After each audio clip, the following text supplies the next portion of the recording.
Hi David and Happy New Year. Thanks again for purchasing PicoRAM Ultimate. Here's the first steps, little video and tutorial for how to hit the ground running. So when you receive it, I will have configured it for the configuration that you are seeing here. So it is connected to the IC2112 sockets with the number, what is this here? Now the leftmost and the rightmost, right? IC17 and IC14, right? And so remember that pin 1 is here, so the orientation needs to be like this, shown. And then there is also the halt signal, which you can grab here from the breadboard connector and route it to this rightmost pin on this header here. And that way it is emulating the 1 kilobytes for 2112 SRAM chips, right?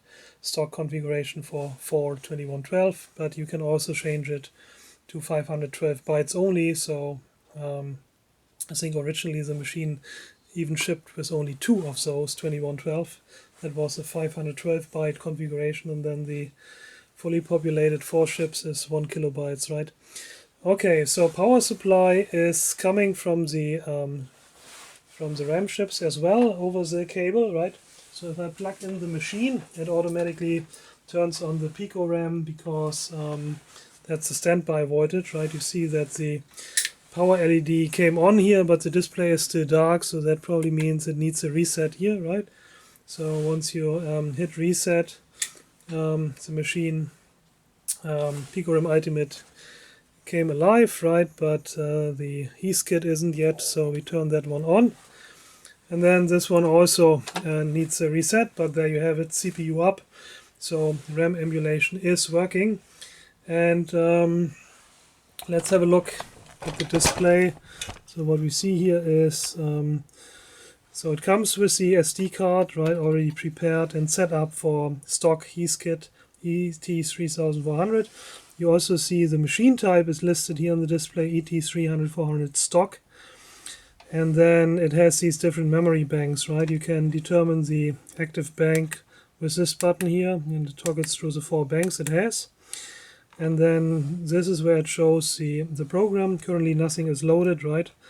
And with this button here on the right, you can turn off the display. And that is the first thing to note. Given that those buttons are analog values, basically, so an analog converter on the Pico is used to decode these buttons, right? And this one is very noisy in the Pico. The analog converter is very noisy, very bad. So it may be the case that the button thresholds here for the correct decoding of these buttons does not match your power supply, or is different in your environment, right? In that case, the threshold values need to be changed. They are for the different buttons in the ultimate.ini file on the SD card, which also contains the machine type, right? So the machine type for the stock ET-3400 in the init file on the SD card is different from the 2 kilobyte version, which you get if you plug it into the expansion header, right? Then you need to change the init file on the SD card, and also change the jumpers, right? So, but all of this is documented on the GitHub. So now in order to load a program, you use the up button, and then, for example, we can load now up and down, obviously, right? We can load the ticker program here. OK button is here. There's also cancel, and now you see it lists the ticker, the program that is listed, right? And CPU is up, so then we can probably just run the ticker program now. Sorry for the camera mess. And if I remember correctly, the ticker program starts at address 000, and there we have the ticker program running.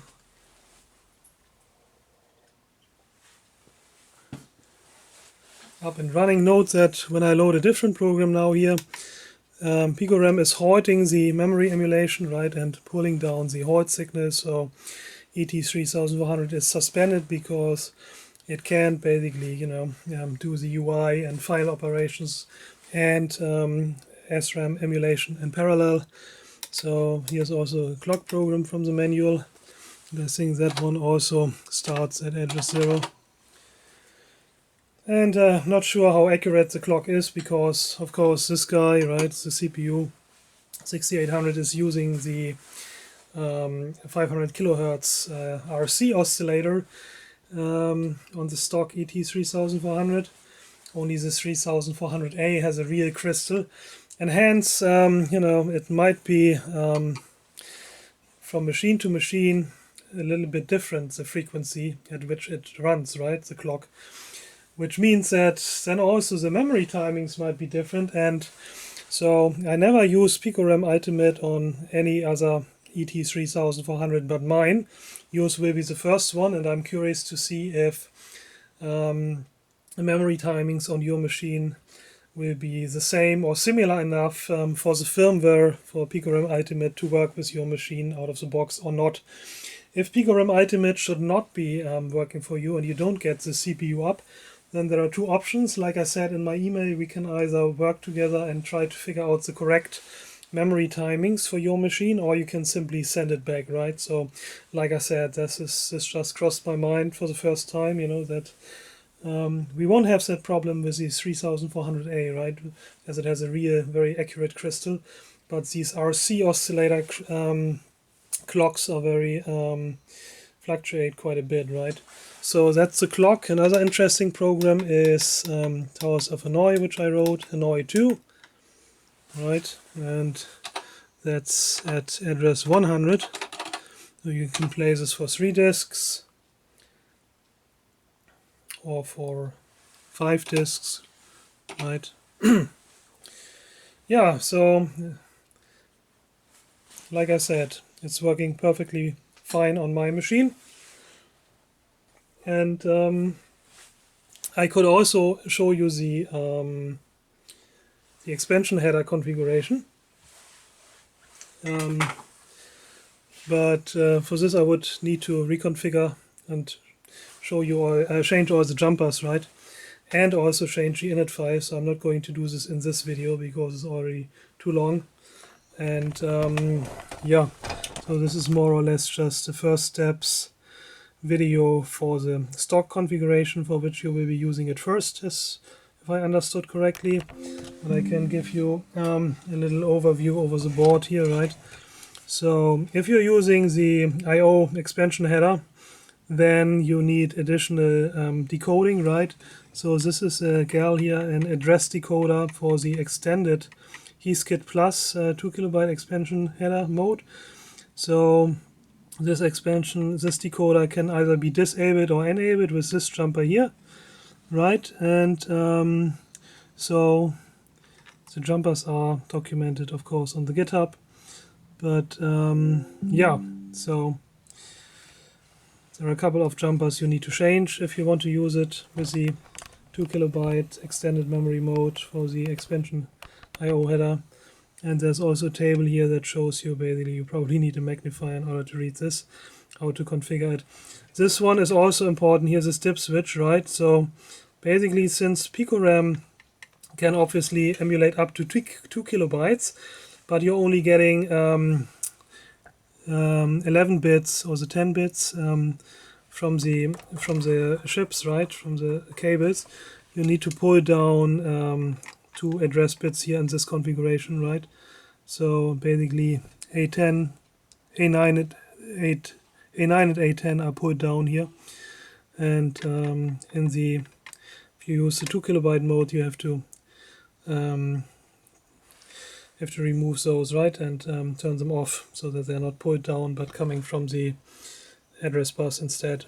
And then there's also something for the data bus here, which is a pull down 10 kilobyte resistor error bus, right, array. So ground is on the right here, and you see that this is currently enabled. This jumper here enables or disables it. So for the Heathkit, I found that it's best to have this enabled, right? Whereas for other machines, such as the microprocessor, you can either pull this bus resistor array out of its socket or simply disable it. So it's only needed for the ET-3400, and I think it's also only needed basically for the expansion header, right? But it doesn't harm basically if you use it in the 2112 configuration either. Okay, maybe so much for now, and I'm wishing you best of success with getting this to run on your machine, and I hope it works out of the box. And if not, yeah, like I said, either send it back to me or we can work on it together. One more thing I wanted to know is to say, if you turn on PicoRAM Ultimate and you're getting an effect that the display comes on and off, right, and starts to blink, basically this effect here. No, not the effect that I wanted.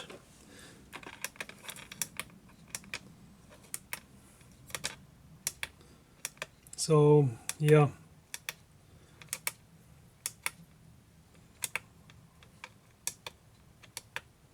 this effect here. And then that means that you have to do something to the threshold values, right? Because then, you know, phantom key presses are being detected for this button, which are not there. And unfortunately, given the noisiness of the Pico analog converter, sometimes it just detects incorrect buttons, right? So most of the time it's working fine. Let's turn on the display again, right? But sometimes, for example now, right, I hit the change bank button, but I got the clear bank button decoded, right, from noisiness, so cancel. So most of the time it detects the right button, but unfortunately sometimes, you know, it's getting the wrong button. And yeah, so I haven't really found a good way of dealing with this. But load and save, you know, are up and down, and so most of the time I think it's working fine, but keep in mind, you know, this is a hobby project and it's working well enough, I would say, for what it's supposed to do, but it's not a professional grade product, of course, so there can be some glitches. Alright, yeah, good luck, and if you don't like it, you know, just send it back to me, and I'll be happy also to have one more for my Singapore computer collection. Until then, looking forward to hearing from you. All the best, Michael. Take care.